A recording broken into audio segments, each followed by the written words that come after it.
Hi viewers, இன்றைக்கி நம்ம கருவாட்டு தொக்கு தான் செய்ய போகிறோம். நான் இன்றைக்கி மாம்பழத்தொலி கருவாடை வச்சு தான் இந்த தொக்கு செஞ்சுருக்கேன். இது எப்படி செய்கிறதுன்னு வாங்க ஃபுல் வீடியோவில் பார்த்துடலாம். கருவாடு தொக்கு செய்கிறதுக்கு நம்ம இன்றைக்கி மாம்பழத்தொலி கருவாடு தான் எடுத்துருக்கோம். இதை க்ளீன் பண்ணிவிட்டு வந்துடுறேன். இந்த தொக்கு செய்யறதுக்கு முன்னாடி நம்ம கருவாடை ஃப்ரை பண்ண போகிறோம். அதுக்கு கொஞ்சமாக மஞ்சத்தூள்,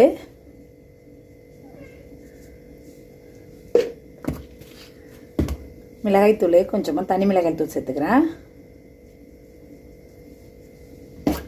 இதுக்கு தேவையான அளவு உப்பு, ஆல்ரெடி கருவாட்டில் உப்பு இருக்கும், நான் கொஞ்சமாக சேர்த்துக்கிறேன்.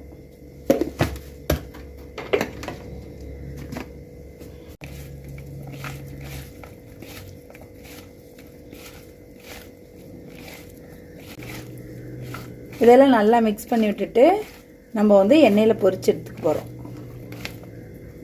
இது கொஞ்சம் நேரம் அப்படியே ஊறட்டும், நம்ம எண்ணெயில் பொரிச்சு எடுத்துக்கலாம். இப்போ இதை பொரிக்கிறதுக்கு எண்ணெய் சேர்த்துக்கிறேன்.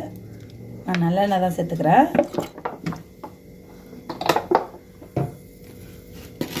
எண்ணெய் நல்லா ஹீட் ஆகிட்டுருக்கு. இந்த டைமில் நம்ம கருவாடை போட்டு பொரிச்சுப்போம்.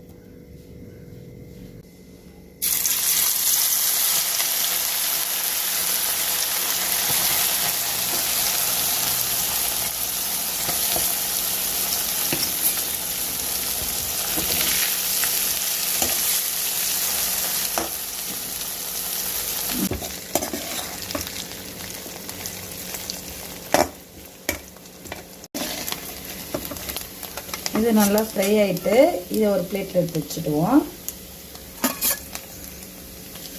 பாருங்கள் எவ்வளோ சூப்பராக ஃப்ரை ஆகிருக்குன்னு.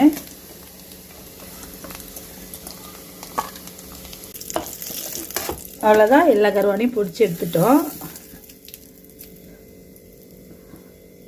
எண்ணெயில் கருவாடு தொக்கு செய்ய போகிறோம். இதில் கொஞ்சமாக நறுக்கின வெங்காயம்,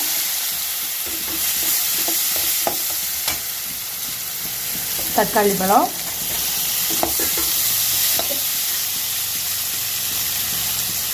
இஞ்சி பூண்டு பேஸ்ட்டு எல்லாத்தையும் நல்லா மிக்ஸ் பண்ணி வேக விட்டுடலாம்.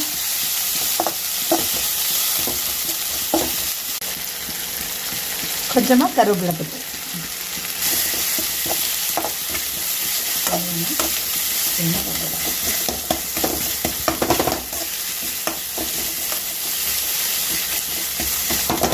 நம்ம இதில் சால்ட் சேர்க்க தேவையில்லை. ஆல்ரெடி நம்ம கருவாட்டில் உப்பு போட்டு தான் ஃப்ரை பண்ணோம்.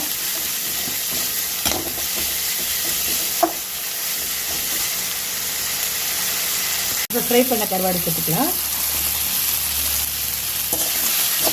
இதை நல்லா மிக்ஸ் பண்ணி விட வேண்டியதான்.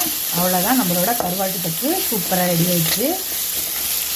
பாருங்கள் எவ்வளோ சூப்பராக வந்திருக்குன்னு. நீங்களும் கண்டிப்பாக ட்ரை பண்ணி பாருங்கள். ட்ரை பண்ணி பார்த்துட்டு எப்படி வந்ததுன்னு நம்ம சேனலில் கமெண்ட் பண்ணுங்கள். இந்த வீடியோ பிடிச்சிருந்தா லைக் அண்ட் ஷேர் பண்ணிவிட்டு நம்ம சேனலை சப்ஸ்கிரைப் பண்ணிக்கோங்க. தேங்க்ஸ் ஃபார் வாட்சிங்.